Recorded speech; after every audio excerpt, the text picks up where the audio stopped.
Nous sommes le 19 juin 2020.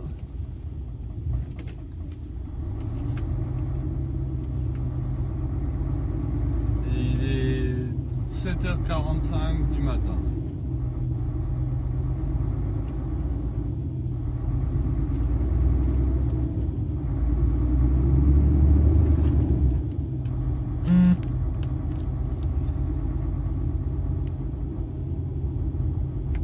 Nous sommes à l'ère de la Juive.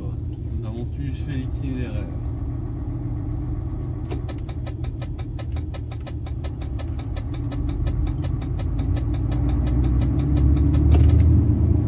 Nous allons à Prat, dans le Jura.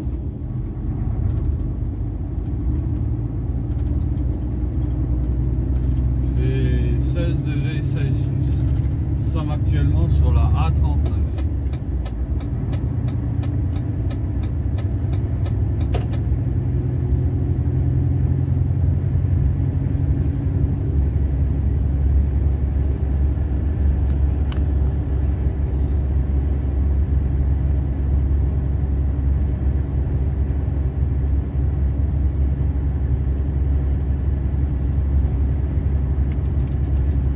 Dans 16 km, on prend la D475 direction Lons-le-Saunier, après la D1083, après Boulevard de l'Europe et après la D52 et à Orgelet la D470.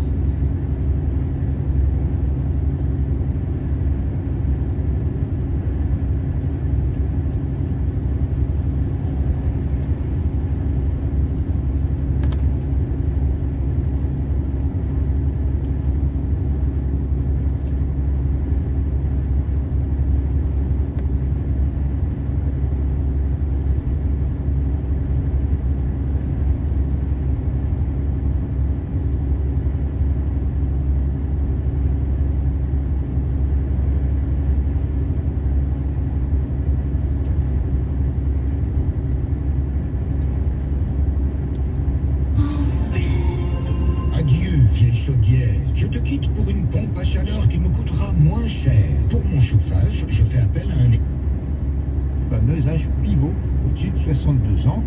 S'il fallait des mesures de financement, ce serait plutôt un allongement de durée de cotisation. Tout cela, on l'avait oublié depuis 3 mois, mais souvenez-vous, chacun d'entre nous était devenu en janvier un expert en retraite avant de devenir un expert en virus. Bref, la partie structurelle de la réforme resterait, la partie financière serait oubliée, en tout cas dans sa brutalité.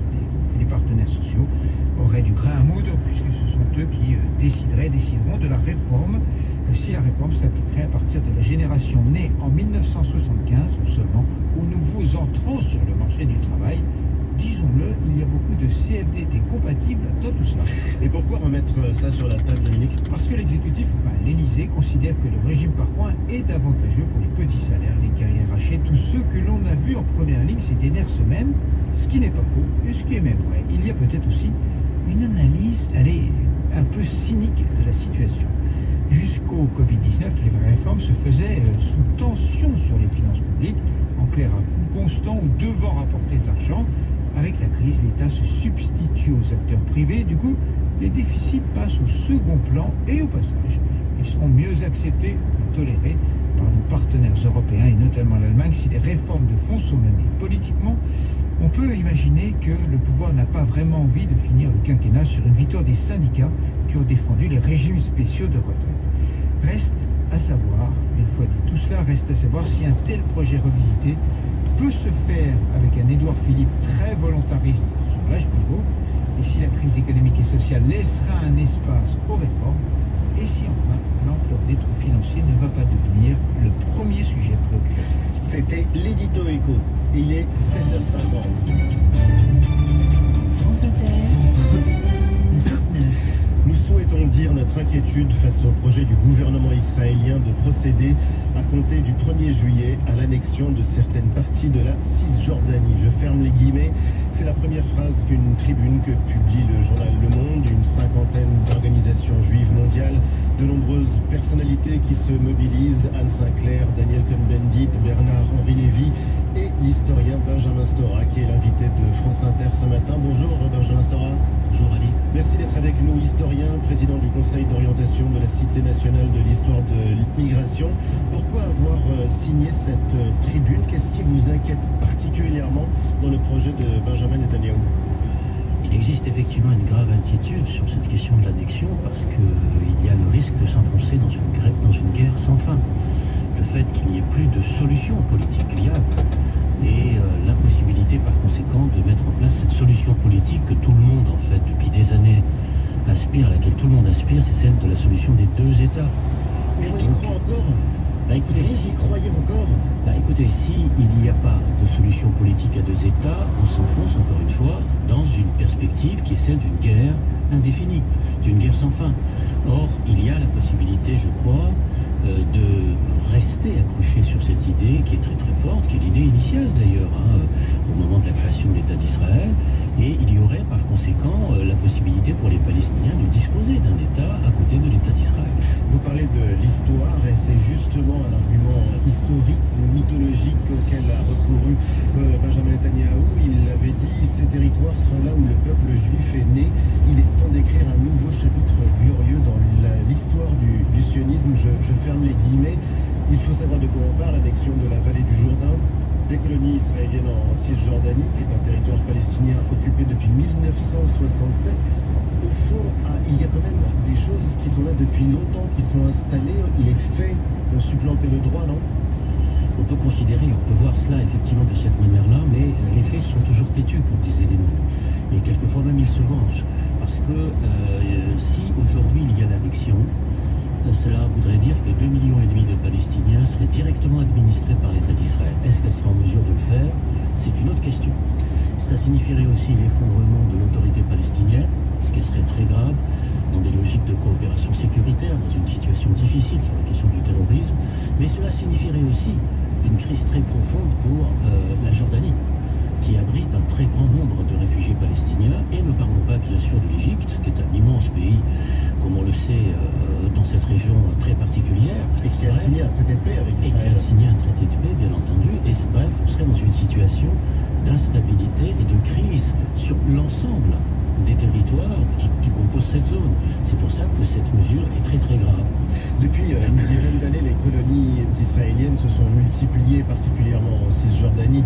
Leur population est maintenant de près de 500 000 personnes. Vous parliez des 2,5 millions de Palestiniens qui cohabitent ou qui sont leurs voisins. Plutôt, l'annexion, c'est une réalité. Elle est soutenue par les États-Unis, clairement, franchement. Comment peut agir l'Europe, les pays européens, pour convaincre Israël de renoncer à ce projet? Déjà, l'Europe n'a pas accepté, disons, cette solution politique de l'annexion. Mais il n'y a pas que l'Europe. C'est-à-dire que la solution politique de l'annexion préconisée aujourd'hui par Benjamin Netanyahou est condamnée par un très très grand nombre de pays à l'échelle mondiale, ce qui isolerait encore davantage Israël sur le plan international. C'est ce qui ferait courir un danger, y compris pour la population israélienne et palestinienne, pour les deux sociétés qui seraient mises en danger sur cette question-là. Maintenant, n'oublions pas aussi que les élections américaines auront lieu en novembre et que peut-être il y aurait la possibilité d'un changement de politique à l'égard d'Israël, de la politique américaine. On ne va pas rentrer ici dans les détails de ce qui se passe dans la politique américaine d'aujourd'hui, notamment avec la sortie du livre de John Bolton. Donc Trump est en très mauvaise difficulté. Donc il faudrait que les dirigeants israéliens réfléchissent aussi à ce calcul politique international. Avant de revenir en France, Benjamin Stora, est-ce qu'il faut sanctionner Israël? C'est déjà, vous savez, c'est déjà le cas, ça. C'est en application sur la question notamment des produits en provenance, non pas d'Israël, mais des colonies. Parce qu'il y a une confusion qui existe entre cette question, disons, de la sanction sur Israël et celle sur les colonies. C'est pas tout à fait la même chose. Parce qu'il y a des mouvements de protestation sur ce qui se passe par rapport à l'annexion, ce qui signifie pas remettre en question la légitimité de l'État d'Israël. Retour en France, Benjamin Stora, et ce sont des sujets que vous connaissez par cœur. La mémoire, les mémoires, l'histoire, celle de la colonisation et de l'esclavage, entre autres. Action symbolique hier à Paris, l'ex-footballeur Vicage Dorasso et candidat à la France Insoumise à la mairie de Paris a recouvert avec des militants la statue du général Gallieni, place Vauban, à Paris. C'est une statue qu'ils ont recouverte d'un drap noir. Gallieni, héros de la Première Guerre mondiale, mais aussi un homme qui est à l'origine de massacres à Madagascar. Comment finalement réussir à apaiser ces mémoires-là? Vous savez, il y a toujours dans des mouvements d'effervescence, dans des moments très particuliers de l'histoire, cette volonté d'éradiquer, de transformer. Souvenons-nous très récemment de ce qui s'est passé avec la fin du communisme et le fait d'avoir déboulonné les statues de Lénine et de Staline, de Ceausescu. Ce qui s'est passé en Irak avec le fait d'enlever la statue de Saddam Hussein. C'est-à-dire que nous sommes dans des situations où lorsque il y a des mouvements de société, on s'en prend à des symboles. Donc nous sommes dans cette situation, effectivement, où on cherche à s'en prendre à des symboles qui ont marqué les pages les plus sombres. Et vous de l'histoire. comprenez cette démarche? On peut comprendre cette démarche si elle ouvre sur à la fois la compréhension de cette histoire, c'est-à-dire d'expliquer encore cette histoire, et si, et ça c'est ma position, si aussi on est capable de remplacer entre guillemets ces statuts, ces symboles par d'autres symboles. C'est-à-dire, vous savez, en France, il y a eu une tradition de l'anticolonialisme. De Clémenceau à André Gide, d'André Gide à Pierre Vidal-Naquet jusqu'à Jean-Paul Sartre, toute une série d'écrivains, d'intellectuels ont combattu le système colonial. Croire que la France est de manière univoque pro-coloniale est une erreur historique. Et ce qu'il faudrait, c'est effectivement plus d'histoire, et non pas moins d'histoire. Et à ce niveau-là, moi ce qui m'a paru intéressant, par exemple, vous avez cité cet exemple de Gallieni, mais un autre exemple, c'est le fait d'avoir substitué à Gallieni les noms de Josette et Maurice Audin. C'est-à-dire que là, c'est plus intéressant. Pourquoi? Parce que nous avons effectivement une autre façon de faire l'histoire, d'accroître notre connaissance de l'histoire, et non pas d'éradiquer, d'enlever, d'amputer, d'épurer l'histoire. Mais il faut au contraire, à la fois, bien sûr, pourquoi pas remplacer, mais il faut aussi, bien entendu, substituer d'autres noms. Les autres rues, j'ai une autre rue par exemple, l'avenue du général Bugeaud à Paris, le général Bugeaud qui est l'un des grands massacreurs des Algériens pendant la conquête de ces territoires. Bugeaud, bien sûr, a été celui qui a conduit des grands massacres en Algérie. Même s'il n'avait pas été au début un partisan de la colonisation totale, il l'a été, il a conduit les colonies infernales, par parenthèse, avec la référence de ce qui s'était passé en Vendée. C'est-à-dire qu'il y avait cette continuité historique à travers les colonnes infernales vendéennes et ce qui s'est passé ensuite en Algérie à partir de 1840. Bien sûr, c'est un homme qui a conduit cette politique. Mais à l'époque, à la fin du 19e siècle, jusqu'au début du 20e siècle, eh bien, ce type de personnage ne posait pas de problème parce que la colonisation ne posait pas de problème. Parce qu'on ne pensait pas que la colonisation était quelque chose de foncièrement négatif. Aujourd'hui, les temps ont changé. Pourquoi? Bien parce que les peuples anciennement colonisés ne veulent pas d'une conception de la colonisation qui soit simplement vue comme une mission civilisatrice de la France. Mais vous en avez parlé avec le président de la République, avec le candidat Emmanuel Macron déjà, Benjamin Stora.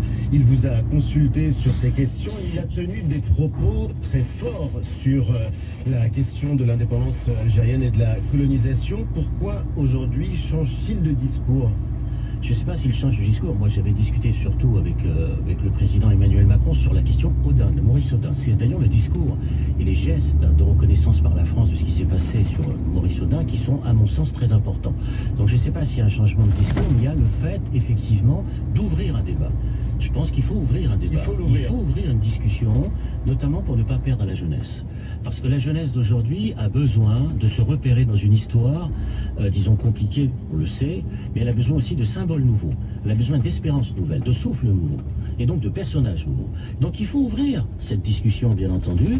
Là, tout à l'heure, j'ai proposé non pas d'éradiquer, mais d'ajouter à l'histoire.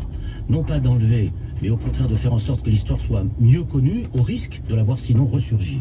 Et d'ailleurs, vous avez publié un livre de référence, une mémoire algérienne chez Robert Laffont. C'est un livre important et c'est un livre où l'on croise aussi le général de Gaulle. Que faire du général de Gaulle? Figure aujourd'hui consensuelle, on a l'impression que tout le monde est gaulliste. Vous expliquez cette passion de Gaulle, et est-ce qu'il faut aussi parler de Gaulle et de l'Algérie?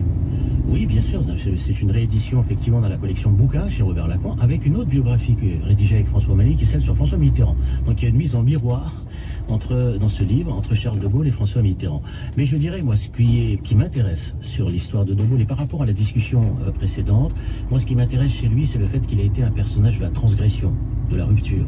Celui qui a refusé en 1940 la défaite et Pétain, et celui qui a refusé dans les années 60 la question de la colonisation, et donc de se heurter à son propre camp et de se retrouver en position d'isolement, car l'extrême droite française voulait tuer de Gaulle. Ça, il ne faudra jamais l'oublier. Il ne faudra jamais l'oublier, et la question algérienne divisait déjà la société française. Différemment de ce qui se passe aujourd'hui, Benjamin Stora, mais cette division est toujours présente. Oui, mais de Gaulle a tenu bon. C'est ça, pour moi, ce qui m'intéresse dans cette histoire, c'est que ce soit en 1940 ou en 1960, dans des moments très difficile de l'histoire intérieure française. Il est resté fidèle à des principes et à une éthique.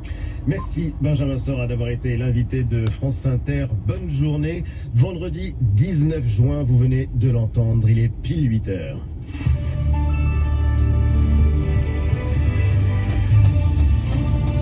Le journal de Florence Paracuelos. Bonjour Florence. Bonjour Ali, bonjour à tous. Peut-on licencier des salariés quand on est aidé par l'État? La question n'a pas fini de se poser alors que la crise s'annonce durable.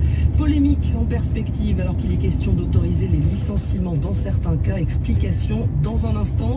Et coup de projecteur sur un secteur frappé de plein fouet, les bagagistes et autres prestataires de l'aérien qui se séparent déjà d'une partie de leur CDD et intérimaires. Un référendum sur le climat, Emmanuel Macron est pour alors qu'il s'apprête à recevoir les conclusions de la Convention citoyenne. Référendum que les oppositions auront bien du mal à contester, nous dira Yael Gauze avant vos invités dans 20 minutes, Ali.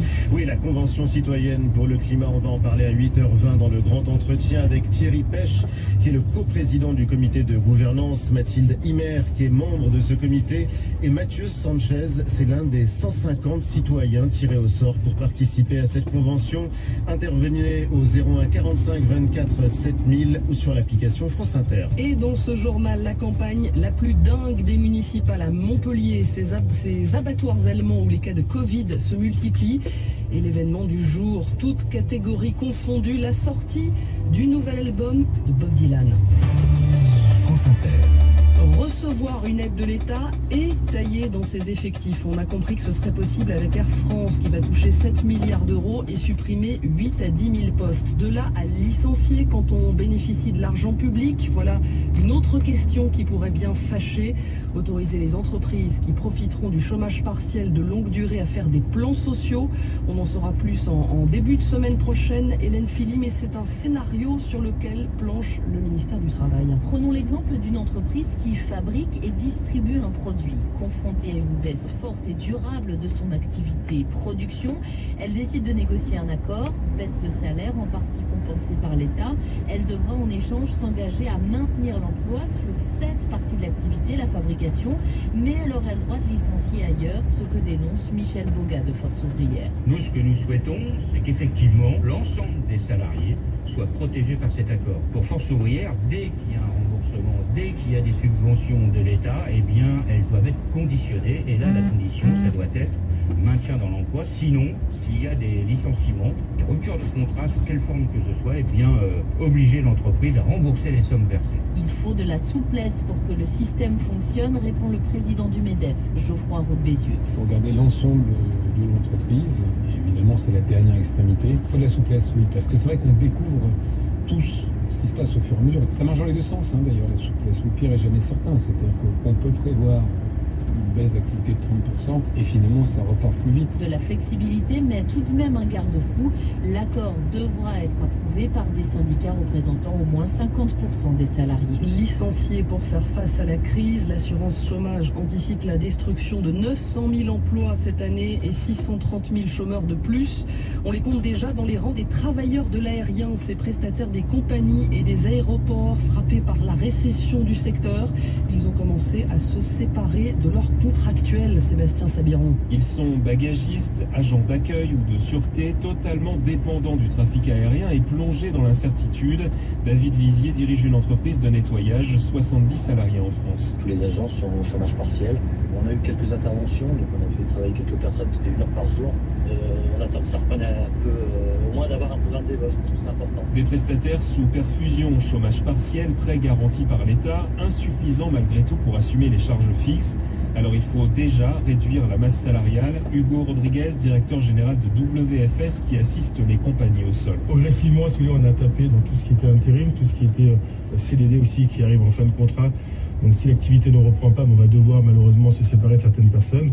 C'est plus de 20% d'emplois, en tout cas, qui sont déjà supprimés, qui seront jusqu'à la fin de l'année. On parle de plus de 20%. Réduction d'effectifs envisagée également chez les prestataires de services à bord. Alexis Franz dirige l'Alliance des métiers de la restauration aérienne et ferroviaire. Le respect de la distanciation physique fait que le service à bord a été considérablement réduit et cette réduction du service va avoir un impact assez fort sur notre activité. À terme, tous s'attendent à de profonds changements structurels, plus de télétravail, moins de déplacements, moins de trafic aérien et donc moins d'activité pour les prestataires. Et comment relancer l'économie européenne avec 500 milliards de subventions directes aux États et 250 milliards de prêts? Le plan de la Commission européenne sera discuté pour la première fois par les chefs d'État et de gouvernement de l'Union aujourd'hui. De simples débats pour l'instant dans une Europe divisée sur le principe de mutualiser les dettes dans l'espoir de pouvoir se mettre d'accord d'ici le sommet européen du mois de juillet. 8h05, la suite du journal Florence Paracuelos, c'est quand des citoyens tirés au sort arrivent aux mêmes conclusions que des associations de protection de l'environnement. De la rénovation énergétique obligatoire au bio dans les cantines, de l'interdiction de la publicité pour les SUV à l'augmentation de l'éco-contribution sur les billets d'avion. Les 150 propositions de la Convention pour le climat ont été saluées par les écologistes hier. Reste à faire le tri et à les remettre au président Emmanuel Macron, qui n'est pas contre l'organisation d'un référendum après cette séquence citoyenne voulue après le mouvement des Gilets jaunes. Difficile sur le principe de s'y opposer, Yael Gauze, même quand on est dans l'opposition. Donner la parole au peuple pour trancher les questions de transition énergétique. Si ça peut faire avancer la cause, tant mieux, et ça nous met au centre du jeu, veut croire la direction de ELV. Difficile de trouver l'angle d'attaque, si, il y en a un, la lenteur, regrette la numéro 2 d'Europe Écologie Les Verts, Sandra Regol. Par la loi et le Parlement, on irait plus vite. Dans son programme, Emmanuel Macron parlait déjà de rénovation thermique des bâtiments. Ce référendum sonne un peu comme une dernière tentative de gagner du temps. Il est dommage de recourir encore à un référendum quand on a passé un an à mettre en place une convention. Et cette gêne est perceptible aussi à l'autre bout de l'échiquier. Marine Le Pen ne jure que par le référendum. Oui, mais pas sur tous les sujets, tente d'argumenter le porte-parole du RN, Sébastien Chenu. Non, c'est pas gaulliste parce qu'un référendum, c'est fait pour trancher une question qui divise la société. Or, sur l'urgence climatique, il n'y a pas de question qui divise la société. Donc vous pourriez appeler à voter pour? Ah mais écoutez, avant d'avoir appelé à voter pour, il faut voir ce que ce référendum nous réserve comme question. Le président de la République va de manœuvre en manœuvre, tout simplement pour faire oublier ce qui est en train de se passer dans notre pays. Les choses seront plus claires en juillet, sur quel sujet, combien de questions retenues, mais l'initiative réjouit le camp des marcheurs. Après la chape de plomb du Covid, Emmanuel Macron estime un dirigeant a encore le sens du mouvement. Yael Gauze, quand la droite lilloise appelle à faire barrage aux Verts en votant Martine Aubry au deuxième tour des municipales, voilà ce que vient de faire le chef de l'opposition à Lille contre des écolos qu'il qualifie de fous furieux. Et direction Montpellier, maintenant étape du jour de notre série sur ces municipales, sans doute la campagne la plus folle de France, avec cette alliance entre écolos dissidents soutenus par une partie de la France insoumise et représentée par le milliardaire Moed Altrad face au maire sortant d'hiver gauche et à un socialiste officiellement soutenu par les Verts. Montpellier célèbre pour sa place de la comédie, storyboard d'une campagne improbable, signé Laurence Perron. Il y a énormément de boîtes aux lettres. Scène 1, extérieur jour, les équipes du maire sortant, casquette et t-shirt orange font du boitage. Tractage de boîtes aux lettres pour Philippe Sorel, qui a refusé de faire campagne au premier tour à cause d'une opération du genou, mais s'est bien rattrapé pendant le Covid. Il me demandait de la mairie, il me demandait plus souvent mes nouvelles que mes enfants, vous avouerez quand même. Scène 2, extérieur soleil tombant. Le socialiste Mickaël Delafosse, allié à Europe Écologie Les Verts Canal officiel. Un slogan, la gratuité des transports publics. Le jeune prof en tête dans les sondages joue tous les coups. Un futur maire qui refuse qu'il y ait des classes de 32 élèves dans sa ville, c'est le prof que je suis n'accepte pas des classes à 32 élèves. Mais non, quand on est politique, il faut acter pour que ça ne se passe pas. Le clou du spectacle se joue intérieur jour chez la candidate écolo adoubée puis reniée par son parti. Clotilde Ollier concourt désormais aux côtés d'Alain Cadoulin, liste citoyenne proche des Insoumis, Moed Altrad, patron milliardaire du club de rugby, et Rémi Gaillard, clown politique revendiqué. Le triangle des Bermudes, dit-il. Je comprends que notre triangle des Bermudes, dans lequel on peut se perdre un petit peu, je suis d'accord avec ça, mais j'espère qu'il y a beaucoup d'autres choses qui vont se perdre. Les deux Tartuffes qui sont en fait les mêmes. Ceux qui en parlent le mieux, c'est Europe Écologie Les Verts. Sorel Delafosse, c'était les bétonneurs de Montpellier qui avaient détruit la ville. Et nous, avec Altrad, finalement, on amène juste les brouettes. Avec plus de 65% d'abstention au premier tour, un maire qui boite, un challenger socialiste, une alliance gauche écolo milliardaire clown, la fin du film reste très ouverte. Laurence Perron, elle devait entrer en vigueur le 1er juillet pour lutter contre la haine sur les réseaux sociaux, mais la loi Avia, du nom de la députée qui l'a portée, va devoir être être réécrite. Censurée hier par le Conseil constitutionnel, le texte prévoyait l'obligation pour les plateformes de retirer en 24 heures tout contenu manifestement illicite, sous peine de sanctions pénales et financièrement très lourdes. Mais les gardiens de la Constitution ont jugé qu'il y avait un risque de surcensure de la part des réseaux, donc une atteinte à la liberté d'expression.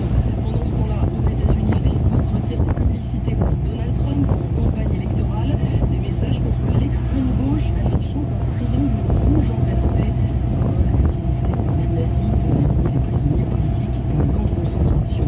Les États-Unis, de nouvelles manifestations auront lieu aujourd'hui pour les commémorations de l'abolition de l'esclavage. Le 19 juin 1865, c'est la date retenue par les historiens. Commémoration particulière, évidemment, 300 ans après la mort de George Floyd, tué par un policier blanc. Et commémoration singulière pour les familles de descendants d'esclaves, comme la famille Quander, dont les ancêtres ont été déportés d'Afrique au XVIIe siècle. Reportage à Washington, Grégory Phillips. Roaloumine Quander reçoit dans son jardin du gars. Manger sain. Il faut juste s'intéresser à ce qu'il y a à l'intérieur des produits. Ah mais non, mais j'ai la solution. En fait, pour manger.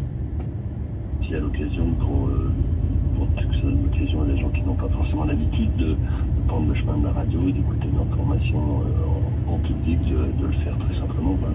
Michel Laurier, en vous entendant là, donc on peut accéder à la billetterie pour ces concerts, le temps retrouvé? Oui, absolument. Oui, parce que l'ensemble des billets sera à vendre sur le site de Radio France, sur Maison le site de la radio. .fr. Tous les concerts seront désormais accessibles au public ou seulement certains? Je pense par exemple au concert de musique de chant. Non, oui, c'est une bonne question parce qu'on ne le fait que sur les concerts d'information musicale. D'accord, donc l'Orchestre National de France. Et le Philharmonique. Ces concerts, évidemment, pour les auditeurs qui n'auront pas leur place ou qui ne vivent pas en région parisienne, continuent d'être diffusés en direct sur France Musique et Arte Concert, donc à partir de 20h. C'est une excellente nouvelle, en tout cas, Michel Laurier. Merci beaucoup pour cette information. Tous les autres concerts, évidemment, les informations sont à retrouver sur France Musique et sur le site maison de la radio.fr. Un petit mot peut-être sur la rentrée, Michel Laurier. Les concerts dès septembre vont reprendre aussi avec la saison prévue initialement? On ne peut pas imaginer le contraire. C'est vrai, on est dans les starting blocks, on a vraiment envie de retrouver vraiment l'intégralité du public, on a envie de retrouver l'intégralité du programme qu'on a concocté pour la rentrée. Et voilà, j'espère qu'on va continuer à faire reculer cet horrible virus. On va pouvoir tous se retrouver normalement à partir du mois de septembre. Un grand merci Michel Laurier pour cette très bonne nouvelle. Le public peut donc revenir à Radio France pour ces différents concerts. Très belle journée Michel Laurier et merci, bravo. Très belle journée à vous. Au revoir.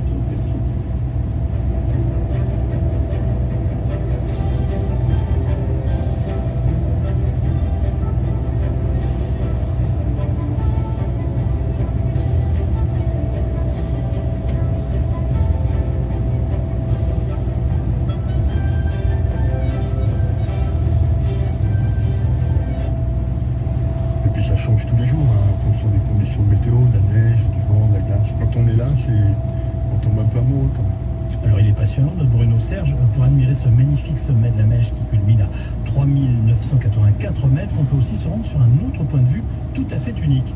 Oui, il s'agit du plateau d'Amparis, que l'on surnomme également la Petite Mongolie, car il ressemble à une steppe. Benjamin Thibault est le responsable de la maison des alpages à Besse-en-Oisans.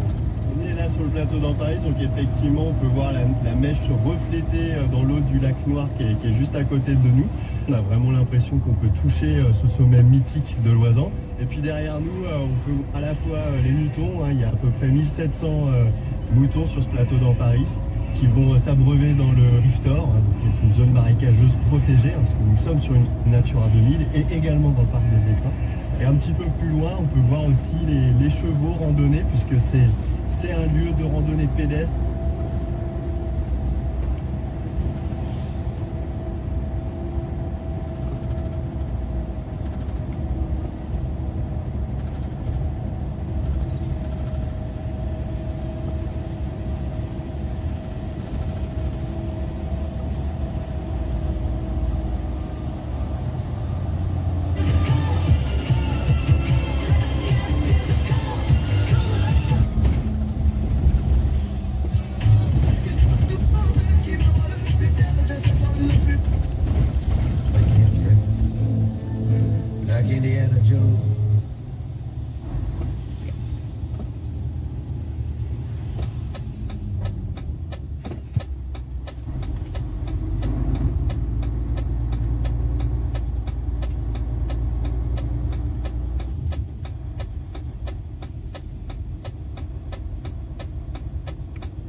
La question c'est pourquoi il a volé des tranches d'ananas. Soit il aime les ananas, voilà. Ouais. Soit il voulait se faire une pizza hawaïenne chez lui, il n'avait pas l'ananas. Ouais. Soit c'était pour empêcher la pizzeria de faire des pizzas hawaïennes. Ah.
Nous arrivons à Lons-Saulnier.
sorti en stop là en 87. Ça coûte quelque chose.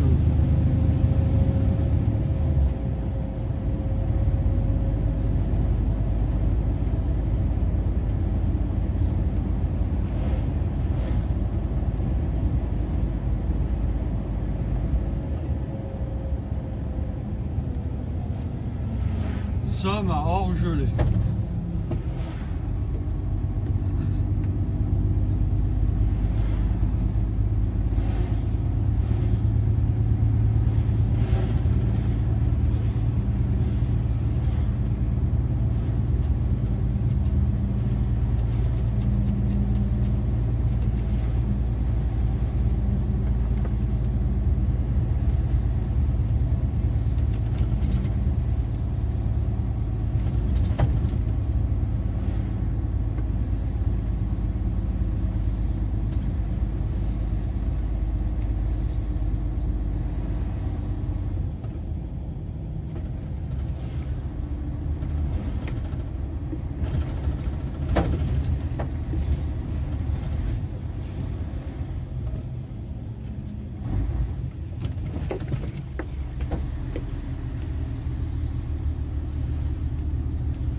À droite, il y a Nantua.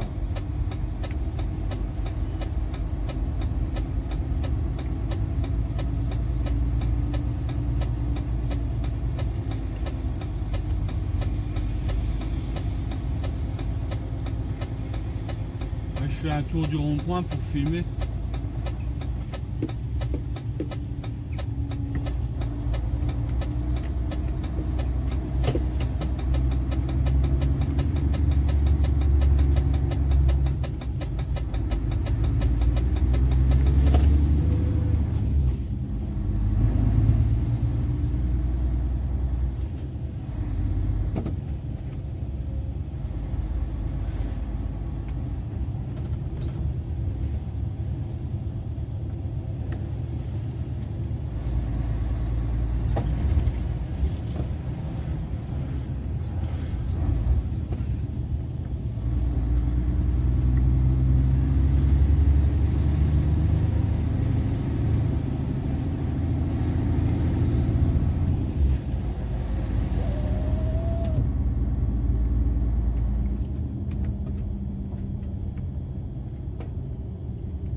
Ah, à mon avis, on est sur les plateaux du Jura.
droite, il y a Martigna.